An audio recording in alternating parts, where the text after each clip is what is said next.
ফেসিবাদের বিরুদ্ধে যারা লড়াই করতে গিয়ে মামলা খেয়েছেন, মামলায় পড়েছেন, জেল খেটেছেন, সাজা হয়েছে, এই ফেসিবাদের বিদায় হয়েছে, কিন্তু কেন এখনো তাদের নামে মামলা, তাদেরকে কারাগারে পাঠানো হয়? কেন আমার দেশের সম্পাদক মাহমুদুর রহমানকে কারাগারে যেতে হলো? আইন মন্ত্রী কি জানেন না? আইন উপদেষ্টা কি জানেন না মাহমুদুর রহমানের পরিচয়? তাহলে কেন ওনাকে কারাগারে যেতে হলো? আমরা আজকের এই স্মরণ সভা থেকে আমরা সরকারের কাছে আহ্বান জানাতে চাই, আমরা কিন্তু জানি অন 11-এর কুশীলব কারা এই 15.5 বছরের স্বৈরাচারী ফ্যাসিবাদের দোসর হিসাবে সরকারের বিরুদ্ধে যারা কাজ করেছেন তাদের আমরা চিনি, তারা আমাদের আশেপাশেই আছে। কাজেই তারা যদি তাদের কথাই যদি সরকার পরিচালিত হয়ে থাকে, তাদের কথাই যদি মাহমুদুর রহমানকে অন্যায়ভাবে কারাগারে পাঠানো হয়, সবাইকে মনে রাখতে হবে যাদের সম্পর্কে যে দামি প্রধানমন্ত্রীর সম্পর্কে তাদের দলের অনেকেই মনে করেছিলেন, বাংলাদেশের মানুষ অনেকেই মনে করেছিলেন এই মহিলা যতদিন বাইসে আছে ততদিন মনে হয় তার পতন নাই। কিন্তু তার পতন কিভাবে হয়েছে, কিভাবে পালাইছেন, এটা বাংলাদেশের ছাত্র জনতার আন্দোলনের মধ্যে দিয়েই হয়েছে। সুতরাং এই ছাত্র জনতা তো হারায় যায় নাই, তারা এখনো আছে। কাজেই আমরা আজকের এই স্মরণ সভায় আমরা আমার দেশের সম্পাদক, উনি খালি সম্পাদক নয়, উনি জাতীয় ব্যক্তিত্ব, মাহমুদুর রহমানকে এই মুহূর্তে কারাগার থেকে মুক্তি দেওয়ার জন্য আমরা সরকারের কাছে আহ্বান জানাবো। এর সাথে সাথে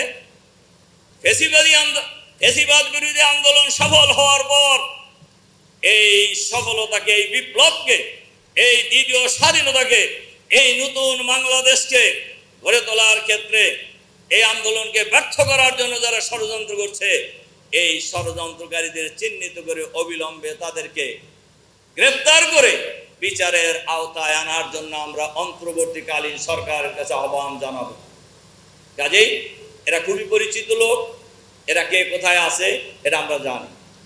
আমরা অপেক্ষায় আছি সরকার এদের ব্যাপারে কি ব্যবস্থা নেন, নইলে স্বৈরাচারের পতন যেভাবে হয়েছে, যে পরিণতি হয়েছে, বাংলাদেশের জনগণ আবার রাজপথে নেমে আসবে ইনশাআল্লাহ। তার কারণ বাংলাদেশের মানুষ অতীতে অন্যায়ের সাথে আপোষ করেনি, কোনো অবৈধ কাজের সাথে আপোষ করেনি। কাজেই এই বাংলাদেশের মানুষ এই অনেক জীবন দেওয়ার পর, অনেক রক্ত দেওয়ার পর, আপনারা স্বাস্থ্য মন্ত্রণালয়ের ঘোষণা অনুযায়ী 1581 জন মৃত্যুর খবর নিশ্চিত করেছেন। আমরা মনে করি মৃত্যুর সংখ্যা আরো বাড়বে। এখনো ঢাকা মেডিকেল কলেজ হাসপাতালের মর্গে অনেক বাপের হাজারি, অনেক স্ত্রীর হাজারি, আমার ছেলেকে ফিরিয়ে দাও, অন্তত লাশটা দাও, আমার স্বামীকে অন্তত লাশটা দাও। কিন্তু আমরা জানি তারা আর কোনোদিন লাশ পাবে না। অনেক লাশকে গণকবর দেওয়া হয়েছে, অনেক লাশকে পুড়িয়ে দেওয়া হয়েছে। সুতরাং এই লাশের সংখ্যা, এই মৃত্যুর সংখ্যা আরো বাড়বে। কাজে এই রক্তের উপর দাঁড়িয়ে যে বিপ্লব হয়েছে, এই বিপ্লবকে ব্যর্থ করে দেওয়ার জন্য কোনো ষড়যন্ত্রই বাংলাদেশের মানুষ মেনে নেবে না, বরদাস্ত করবে না ইনশাআল্লাহ। এর জন্য আজকের এই স্মরণ সভায় আমরা আহ্বান জানাবো সাংবাদিক, রাজনীতিবিদ সহ যাদের বিরুদ্ধে, এই ফ্যাসিবাদের বিরুদ্ধে আন্দোলন করতে গিয়ে এই 15-16 বছরে মামলা মোকদ্দমা হয়েছে, সকল মামলা অবিলম্বে প্রত্যাহার করতে হবে। অনেক সাংবাদিকের বিরুদ্ধে মামলা আছে, অনেক রাজনীতিবিদের বিরুদ্ধে মামলা আছে।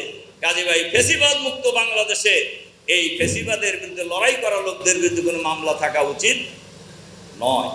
এজন্য সম্মানিত সাংবাদিক বন্ধুগণ, সাংবাদিক নেতৃবৃন্দ, জাতীয় নেতৃবৃন্দ, আমি যে কথা বলে আমি আমার বক্তব্য শেষ করতে চাই।